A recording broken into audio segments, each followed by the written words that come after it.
আসসালামু আলাইকুম। আশা করি সবাই ভালো আছেন। আমরা গতদিনে হিরাগানার সমস্ত পাঠগুলো আমরা কমপ্লিট করেছি। অর্থাৎ আমি ৩ টা পাঠের মধ্যে দেখানোর চেষ্টা করেছি যে হিরাগানার লেটারগুলো সম্পূর্ণভাবে কিভাবে লিখতে হবে, কিভাবে পড়তে হবে সেগুলো আমি দেখিয়েছি। এবং আজকে আমরা দেখব যে হিরাগানার লেটারগুলো দিয়ে কিভাবে যুক্তবর্ণ গঠিত হয়। এখন আমি আ এখানে লিখে রেখেছি। যেমন আমাদের এখানে দেখেন ইয়া, ইউ আর ইয়। আরো বোঝার সাথে আমি একটা অক্ষর যদি আমি এখানে মুছে দিই, তাহলে এখানে দেখেন ইয়া, ইউ আর ইও। এই ৩টা লেটার দিয়েই মূলত হিরাগানা পাঠ এবং কাটাকানা পাঠ যেটা বলেন না কেন এইগুলো দিয়েই মূলত যুক্তবর্ণ গঠিত হয়ে থাকে। তাহলে এর সাথে আমি বিভিন্ন হিরাগানা যুক্ত করে আমি যুক্তবর্ণগুলো তৈরি করব। কিভাবে? যেমন আমি এর আগে আমি লিখে রেখেছিলাম যে কি, তাহলে কির সাথে ইয়া যোগ হয়ে কি হয়েছে? কিয়া। তারপরে এই কির সাথে ইউ যোগ হয়ে হয়েছে কিউ।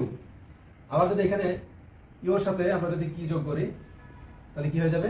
কিউ। তাহলে কি যোগ ইয়া কিয়া, কি যোগ ইউ কিউ, আর কি যোগ ইউ হচ্ছে কিউ। ঠিক একই রকম ভাবে আমরা গি যোগ ইয়া পড়েছিলাম না? সরি, দেখেন আমরা এরকম শিখেছিলাম যে এই যে কির উপরে যদি আমরা তেন তেন দিই তাহলে কি হয়ে যাবে? গি হয়ে যাবে। কি হয়ে যাবে? গি হয়ে যাবে। গি। তাহলে গির সাথে যদি আমরা ইয়া যোগ করি তাহলে কি হবে? গিয়া হয়ে যাবে। ইয়া যোগ করলাম তাহলে কি হয়ে যাবে? গিয়া। তাহলে দেখেন কি একটা আমাদের লেটার, কির সাথে আমরা কি এর উপরে যদি আমরা এই তেন তেনটা দিই তাহলে হয়ে যাবে গি। কির উপরে তেন তেন দিলে হয়ে যাবে গি। এগুলো আমি পড়িয়েছিলাম। আশা করি আপনারা সবাই একটু এগুলো পারবেন। তারপর আমি বোঝানোর সাথে একটু এক্সপ্লেন করছি। তাহলে কির উপরে তেন তেন দিলে গি হয়ে যাবে, গির সাথে ইয়া যুক্ত হয়ে গিয়া হয়ে যাবে। ঠিক একই রকম ভাবে গির সাথে ইউ যোগ হয়ে গিও হয়ে যাবে, আর গির সাথে ইউ যোগ হয়ে গিও হয়ে যাবে। তাহলে এই গেল হচ্ছে আমাদের কিয়া, গিয়া, গিও, গিউ, এগুলো হচ্ছে হয়ে গেল। এখন দেখেন শীত থেকে ইয়া যোগ হয়ে, শির সাথে ইয়া যোগ হয়ে সা, শির সাথে ইউ যোগ হয়ে সু, আর শির সাথে ইউ যোগ হয়ে শো। তাহলে এই শি থেকে আমরা কি শির উপরে তেন তেন দিলে কি হয়? শি থেকে আমরা কি জানি? জি হয়। কি হয়? জি হয়। আমি ইংলিশ লিখলে জি হয়। শি থেকে জি। তাহলে দেখেন, তাহলে জির সাথে আমরা যদি ইয়া যোগ করি তাহলে কি হবে?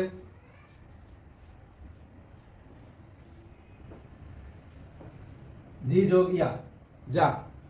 তাহলে ঠিক একই রকম ভাবে আমরা জি যা, এই শি থেকে জি, এটা আমরা পরে আসি।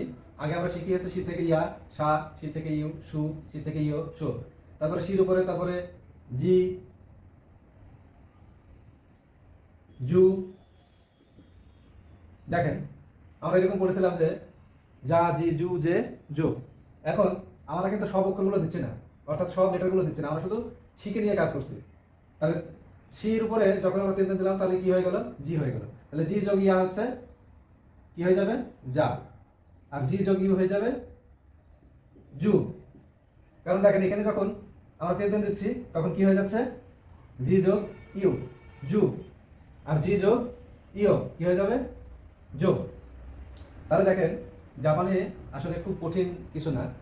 একটু যদি আপনি ভেবেচিন্তে পড়েন, একটু আপনার মাথাটাকে চিন্তা ভাবনা করে পড়েন, তাহলে আপনি খুব সুন্দরভাবে অতি সহজেই জাপানি ভাষাটাকে রপ্ত করতে পারবেন। জাস্ট একটু ডিফারেন্ট, কিন্তু আপনাকে একটু ভালোভাবে মনে রাখতে হবে এটা হচ্ছে একটু ডিফারেন্ট বাট ডিফিকাল্ট নয়। তাহলে দেখেন আমরা তাহলে আমাদের সি থেকে জি এর পর্ব চলে গেল। তারপরে একই রকম ভাবে আমাদের এখানে দেখেন চি, চি থেকে ইয়া, চা, চি থেকে ইউ, তাহলে চির সাথে ইয়া যোগ হয়ে চা, চু, চো। তারপরে দেখেন না থেকে ইয়া যোগ, নার সাথে ইয়া যুক্ত হয়ে নিয়া, নিউ, নিও। একই রকম ভাবে বির সাথে ইয়া যুক্ত হয়ে না, হির সাথে ইয়া যুক্ত হয়ে হিয়া, হির সাথে ইউ যুক্ত হয়ে হিউ, হির সাথে ইউ যুক্ত হয়ে হিও।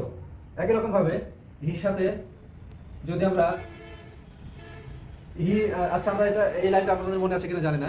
দেখেন হা, হি, ফু, এটা মনে আছে অবশ্যই লাইনটা। তাহলে দেখেন হা থেকে আমরা কি জানি হয়? হার উপরে তেন তেন দিলে হয় হচ্ছে বা। কি হয় বা। তাহলে বার সাথে যদি আমরা ইয়া যুক্ত করি তাহলে কি হবে, তাহলে বি যোগ ইয়া কি হবে বিয়া। আবার একই রকম ভাবে এরপর লাইনগুলো, এটা আমরা কি দিয়ে লিখছি, হা দিয়ে, হা যোগ ইয়া বা হি যোগ ইয়া, সরি এটা হচ্ছে হি, হা হচ্ছে আলাদা, হা হচ্ছে এর প্রথম বর্ণটা, তাহলে হি যোগ ইয়া হচ্ছে হিয়া, হি যোগ ই হচ্ছে হিউ।